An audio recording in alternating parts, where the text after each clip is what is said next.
सबसे महत्वपूर्ण बात है, न खाऊंगा न खाने दूंगा, न खाऊंगा न खाने दूंगा। मोदी जी ने कहा नियम बनाऊंगा और खाऊंगा, नियम बनाऊंगा और खाऊंगा।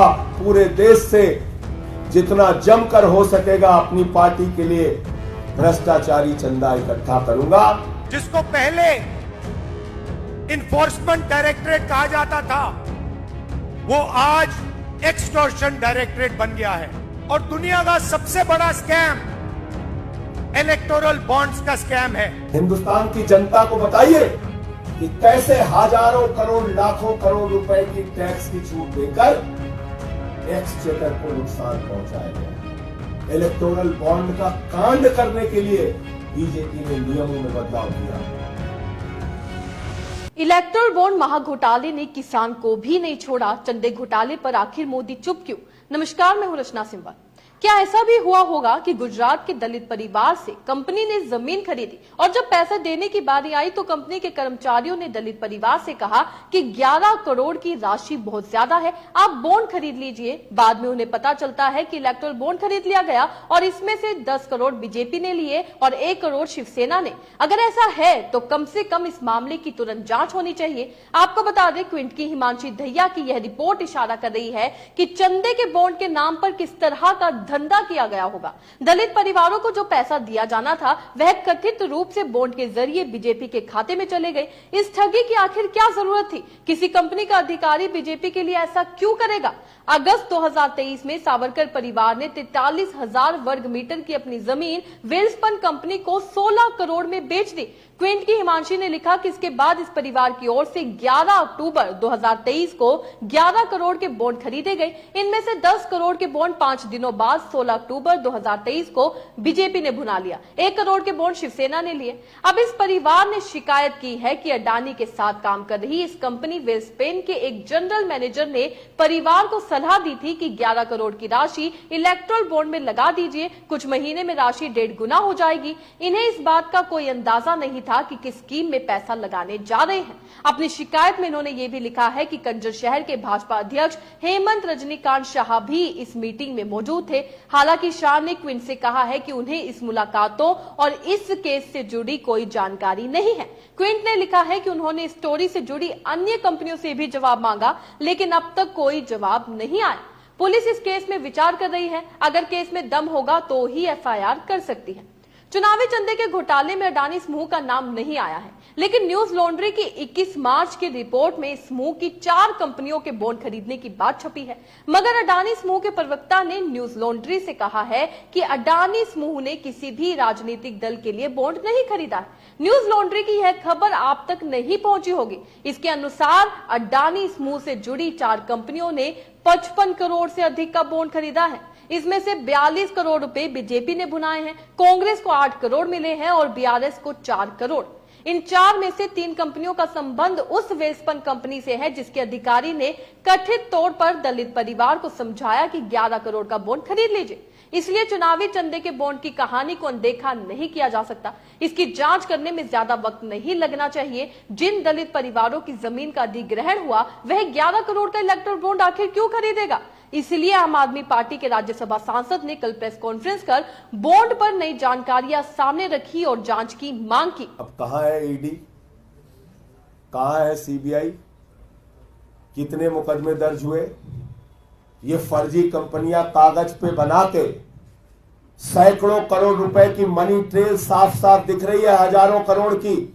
एक एक कंपनी 375 करोड़, 100 करोड़, पता नहीं कितने कितने करोड़ बीजेपी को चंदा दे रही है।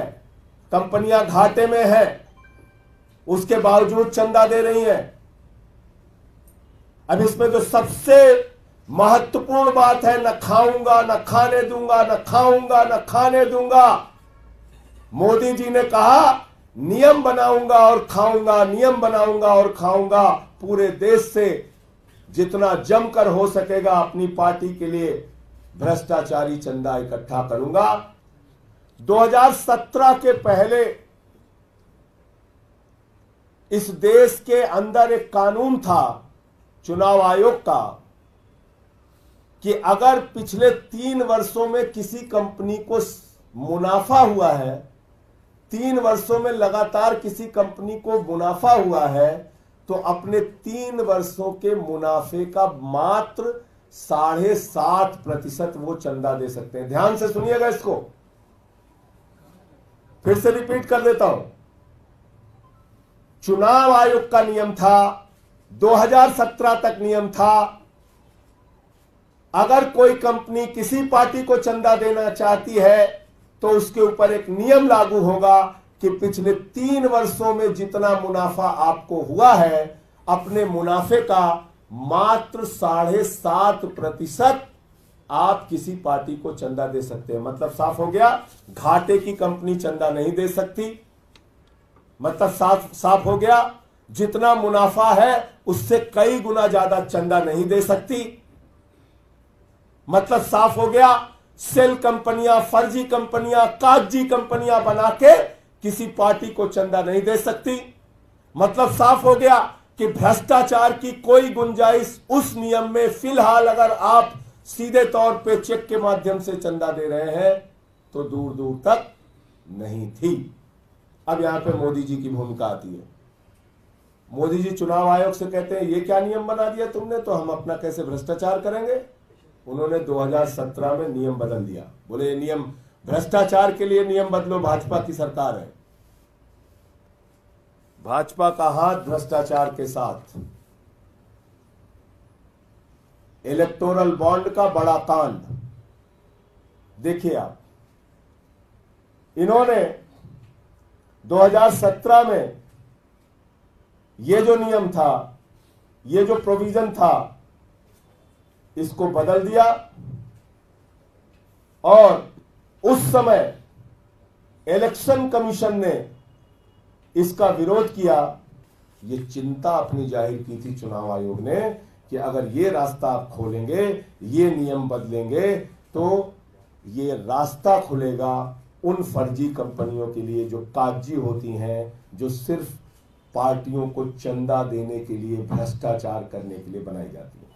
आज जरा सी भी नैतिकता है भारतीय जनता पार्टी के अंदर, देश की महाभ्रष्ट पार्टी, मैं बार बार कहता हूं, हिंदुस्तान के आजादी के बाद से लेकर आज तक इस धरती पर सबसे भ्रष्ट पार्टी अगर कोई है तो उस भ्रष्ट पार्टी का नाम है भारतीय जनता पार्टी, बंगारू जनता पार्टी। और उस पार्टी के लोगों ने इतना बड़ा खेल, इतना बड़ा कांड किया है। ईडी तुरंत जाए उनके पास, सीबीआई तुरंत जाए उनके पास, इन कंपनियों से पूछताछ हो और बीजेपी के नेताओं से पूछताछ हो, गिरफ्तारियां हो और कार्रवाई होनी चाहिए। कार्रवाई नहीं हुई तो हम लोग आगे का रास्ता अपनाएंगे।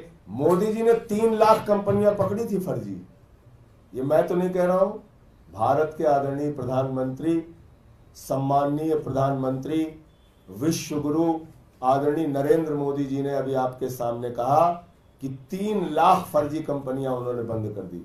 प्रधानमंत्री जी, ये कंपनियां कौन सी हैं? ये कंपनियां कौन सी हैं जिसमें से बहुत सारी कंपनियां ऐसी हैं जिसके हम लोग जानते ही नहीं, कागजों पे बनी, आपको चंदा दे दिया। चुनावी चंदे का घोटाला इतना भी जटिल नहीं है कि विपक्षी दल इसे जनता के बीच नहीं ले जा सकते और ना ही इतना तकनीकी है। आम आदमी पार्टी ने लगातार प्रेस कॉन्फ्रेंस कर इस मुद्दे को दिल्ली की जनता के बीच पहुंचा दिया है।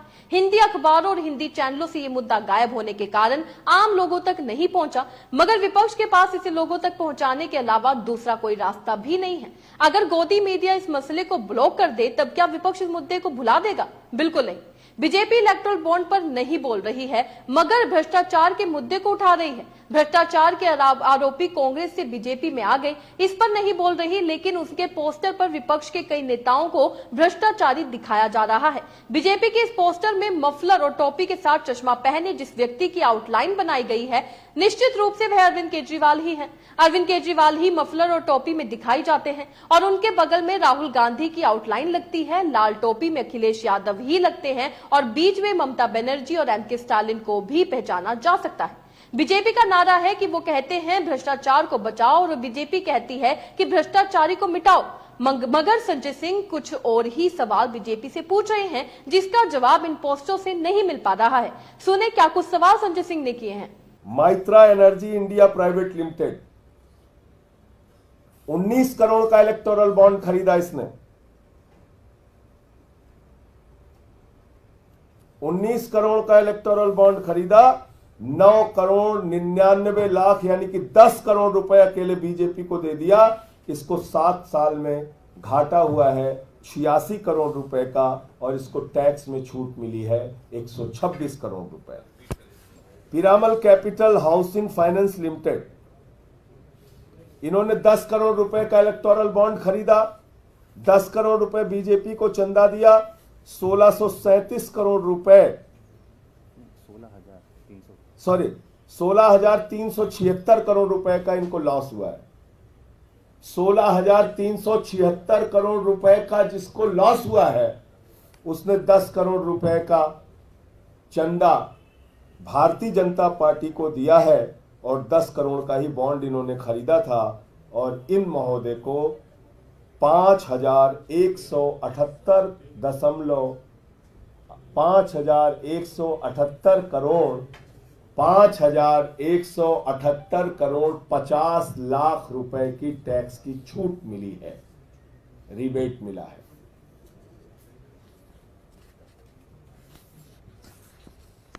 Oriental south Delhi hotels private limited, इन्होंने 5 करोड़ रुपए का इलेक्टोरल बॉन्ड खरीदा है।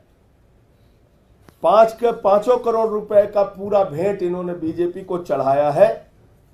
49 करोड़ रुपए इस कंपनी को 7 साल में घाटा हुआ था, और इस कंपनी ने 0 टैक्स पे किया है, 0।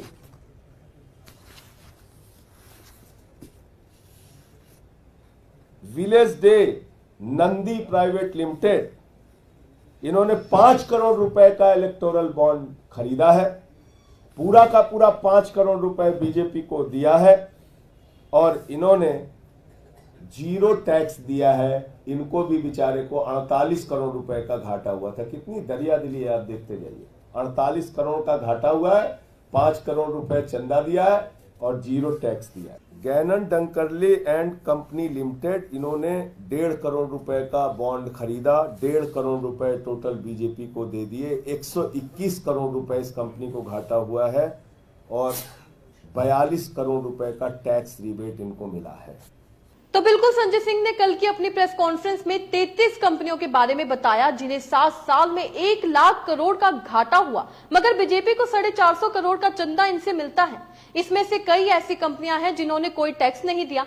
15 मार्च से मीडिया के छोटे से हिस्से में इन कंपनियों के बारे में एक से एक रिपोर्ट छापी जा रही है, मगर किसी ने अब तक कोई जवाब ही नहीं दिया, ना ही वित्त मंत्री ने, या कंपनियों की तरफ से, या प्रधानमंत्री ने विस्तार से। वकील प्रशांत भूषण ने कहा है कि वे सुप्रीम कोर्ट से मांग करेंगे कि इस मामले की जांच सुप्रीम कोर्ट के सेवानिवृत्त जज से कराई जाए। इलेक्टोरल बॉन्ड का मसला खत्म नहीं हुआ है, और ना ही ये केवल आम आदमी पार्टी का मुद्दा है। तेजस्वी यादव भी अपने ट्वीट के जरिए या रैलियों में ये सवाल पूछ रहे हैं, और राहुल गांधी भी। प्रधानमंत्री मोदी अपनी रैलियों में जनता के बीच इस पर सीधे जवाब नहीं देते हैं। वो तो इसका जवाब भी नहीं देते हैं कि उनके हिसाब से 75 साल से लूटने वाली पार्टी से इतने सांसद और विधायक कैसे बीजेपी में आ गए? क्या वे सभी ईमानदार हैं? जिसको पहले इन्फोर्समेंट डायरेक्टरेट कहा जाता था, वो आज एक्सटॉर्शन डायरेक्टरेट बन गया है।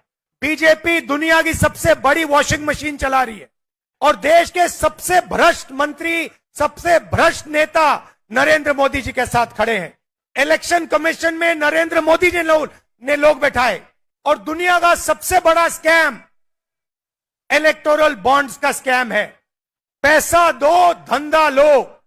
इलेक्टोरल बॉन्ड्स की आप लिस्ट निकालिए, और उसमें साफ दिखता है, एक दिन सीबीआई कंपनी को धमकाती है, उसी महीने वही कंपनी बीजेपी को करोड़ों रुपए पकड़ा देती है। हजारों करोड़ रुपए का इंफ्रास्ट्रक्चर प्रोजेक्ट कंपनी को मिलता है, उसी से 15-20 दिन पहले कंपनी बीजेपी को करोड़ों रुपए पकड़ाती है। कांग्रेस पार्टी के सारे बैंक अकाउंट बंद कर दिए, मगर हम इन लोगों से नहीं डरते हैं। इस चुनाव में भ्रष्टाचार को लेकर बीजेपी कंफ्यूज कर रही है। उसे अपने मंचों से इसका जवाब देना चाहिए कि ऐसा कैसे हो सकता है कि जिस कंपनी को घाटा है वो करोड़ों का चंदा दे रही है, जिसके यहाँ छापा पड़ा है वो और भी खुश होकर चंदा दे रही है। भ्रष्टाचार के इन सवालों का जवाब बीजेपी के पास नहीं है, उसके पास केवल राम है और राम नवमी है। अब तो मेरठ में अरुण गोविल प्रभु राम की तस्वीर लेकर वोट मांग रहे हैं। 10 साल बाद रोजगार के नाम पर वोट मांगना था, मगर राम के नाम पर वोट मांगना ही बीजेपी का रोजगार हो गया है। इस खबर से आप क्या समझते हैं, अपने राय कमेंट में लिखकर जरूर बताइएगा। इसी तरीके से देश और दुनिया से जुड़ी हर छोटी सी बड़ी अपडेट के लिए FBN यानी फ्रंटलाइन ब्रेकिंग न्यूज के साथ बने रहिएगा। धन्यवाद।